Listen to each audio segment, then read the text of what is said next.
स्वागत है सभी मित्रों का।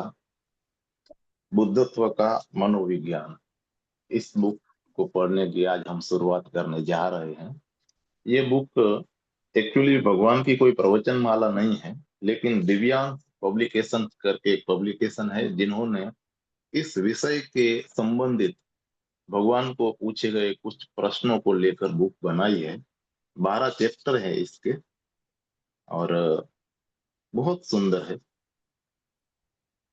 पहले ही क्योंकि ये बुक कंपाइलेशन है, इसलिए इसका किसी ने अ, प्रवेश लिखा नहीं है, पर भगवान के ही कुछ शब्दों को लेकर इन्होंने प्रवेश बनाया है जो मैं पढ़ता हूँ। उसके बाद पहला चैप्टर शुरू होगा।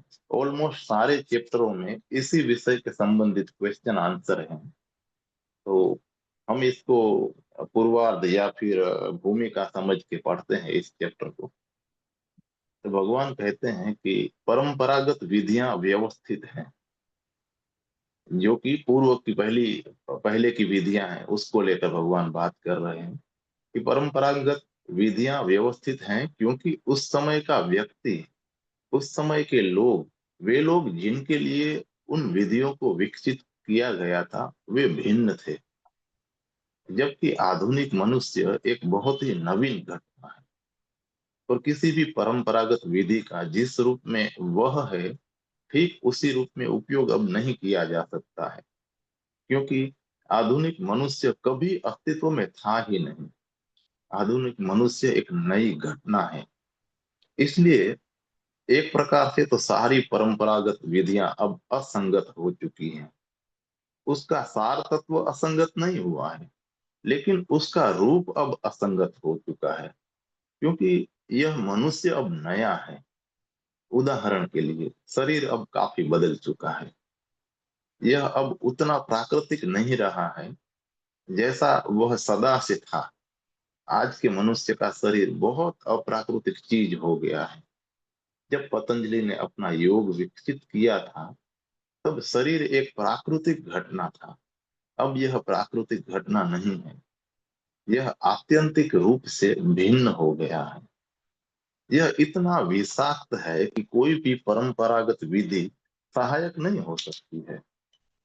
हठ योगियों के लिए औषधियों को लेने की भी अनुमति नहीं थी, बिल्कुल ही नहीं थी, क्योंकि औषधि लेने से रासायनिक परिवर्तन न सिर्फ विधियों को दुष्कर बनाएंगे, वरन उसको हानिकारक भी बना देंगे।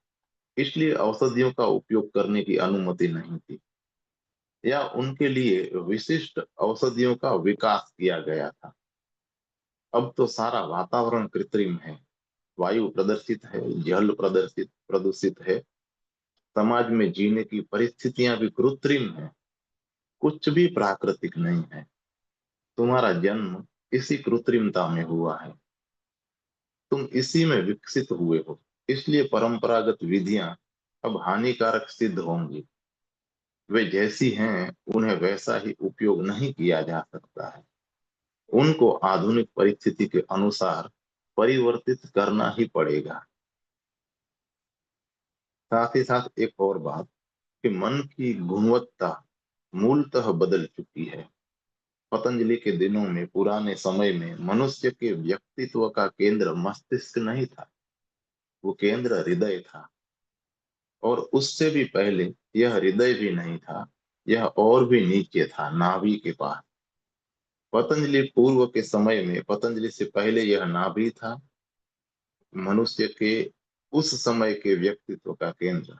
इसलिए हठ योग ने उन विधियों को विकसित किया जो उस व्यक्ति के लिए अर्थपूर्ण और महत्वपूर्ण थी, जिस व्यक्ति का केंद्र नाभि था। फिर व्यक्ति का केंद्र, व्यक्तित्व का केंद्र बदल के हृदय हुआ। जब केंद्र हृदय होता है, तब केवल भक्ति का उपयोग किया जा सकता है, वरना तो नहीं। इसलिए मध्यकाल में भक्ति योग विकसित हुआ, इससे पहले नहीं, क्योंकि अब केंद्र बदलने लगा था और विधि को उन लोगों के अनुसार बदल देना पड़ता है जिनके लिए उसे प्रयुक्त किया जाना होता है। अब भक्ति योग भी अर्थपूर्ण नहीं रहा है। मुख्य केंद्र अब नाभि से और अधिक दूर हो गया है। अब यह केंद्र मस्तिष्क है। और यही कारण है कि कृष्णमूर्ति जैसे लोगों की शिक्षाएं आकर्षित करती हैं, क्योंकि केंद्र मस्तिष्क है। अन्यथा उनमें कोई आकर्षण न होता, उनमें जरा भी आकर्षण नहीं होता। अब किसी विधि की जरूरत नहीं है, किसी भी उपाय की जरूरत नहीं है, केवल समझ की आवश्यकता है। लेकिन जब हम कहते हैं समझ, तो यह बौद्धिक बन जाती है और कुछ भी नहीं। यह केवल शाब्दिक समझ है। इससे कोई परिवर्तन नहीं होता है, इससे कोई रूपांतरण नहीं होता है। फिर यह जानकारी का संग्रह बन के रह जाता है, पुनः यह स्मृति भी बन जाता है। इसलिए मैं व्यवस्थित विधियों का उपयोग नहीं करता हूं, बल्कि अराजक विधियों का उपयोग करता हूं। इस केंद्र को मस्तिष्क के नीचे धकेलने के लिए अराजक विधियां बहुत सहायक होती हैं। किसी भी व्यवस्थित विधि के द्वारा इस केंद्र को मस्तिष्क से नीचे नहीं धकेला जा सकता है, क्योंकि व्यवस्थित करना ही मस्तिष्क का कार्य है। तुम हर चीज को मस्तिष्क के माध्यम से व्यवस्थित करते हो। इसलिए यदि तुम व्यवस्थित विधियों का उपयोग करोगे, तो मस्तिष्क को और अधिक शक्तिशाली बनाओगे।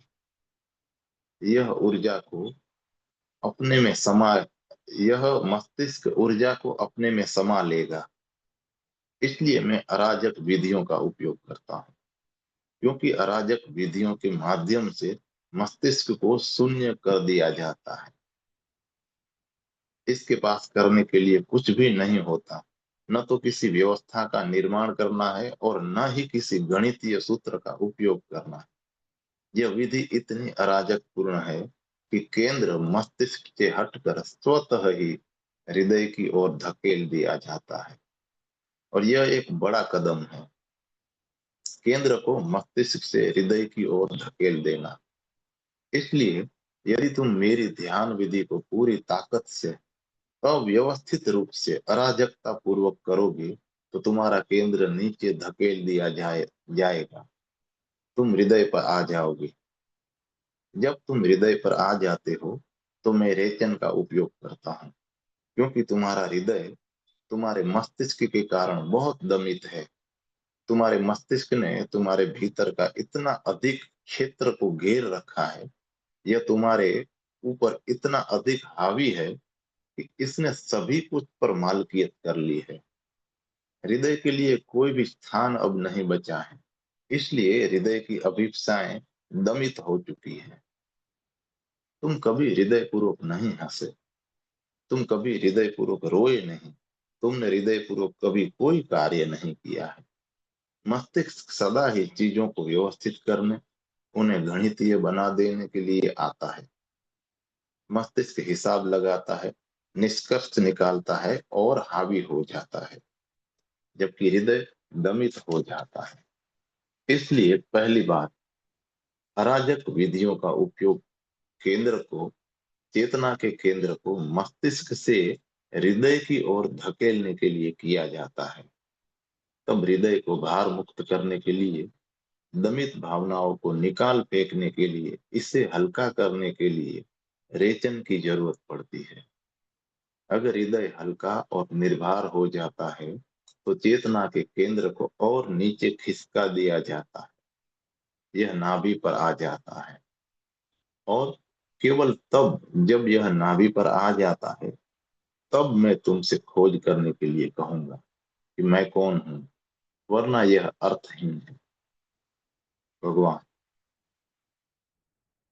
हम आगे के चैप्टर की ओर बढ़ते हैं।